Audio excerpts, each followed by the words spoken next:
প্রকৃতি বড়ই অদ্ভুত। যে মা তাদের দুনিয়া আনলো সে মাকেই খাবার বানিয়ে জীবন চলা শুরু করলো। আসলে প্রকৃতি বড়ই অদ্ভুত। প্রকৃতির আচরণ চলার বিধি পুরোই জীবনের সঙ্গে সামঞ্জস্যিক বা পুরোই অদ্ভুত। আসলে আমরা জানি না, বুঝি না। আসলে এই পোকাটি তাদের সন্তানকে জন্ম দিল বা পৃথিবীতে আনলো, সেই পোকাগুলোর খাবারের দরকার। সেই পোকাগুলোই কিন্তু আবার এই মাকে খাবারে পরিণত করলো বা খেয়ে প্রথম জীবন চলা শুরু করলো।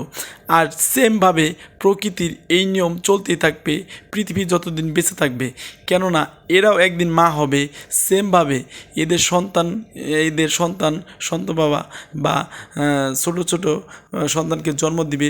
সেম কাহিনী এদের সাথেও এটাই ঘটবে, কারণ প্রকৃতির নিয়মই এটা। আসলে জঙ্গলে কি হয় কি না হয় আসলে বোঝা বড় কঠিন। আপনি এমন একটা জিনিস দেখবেন যে জিনিস থেকে কিছু শিখতে পারবেন বা কিছু দেখতে পারবেন, অজানা জিনিস জানতে পারবেন। ঠিক এরকম কিছুই দেখবেন আর এরকম কিছুই শিখবেন। কেননা এই দেখুন, এসব কিছু আমাদের জানা ছিল না বা আপনিও জানতেন না বা অন্য কেউ জানতো না, কিন্তু এই ভিডিওর মাধ্যমে সবাই জানতে পারলেন এই প্রকৃতির কি নির্মম দৃশ্য বা অপরূপ এই দৃশ্য। ভিডিওটি ভালো লাগলে আমার ছোট্ট পরিবারে যুক্ত হবেন। অন্যকে জানার জন্য ভিডিওটি শেয়ার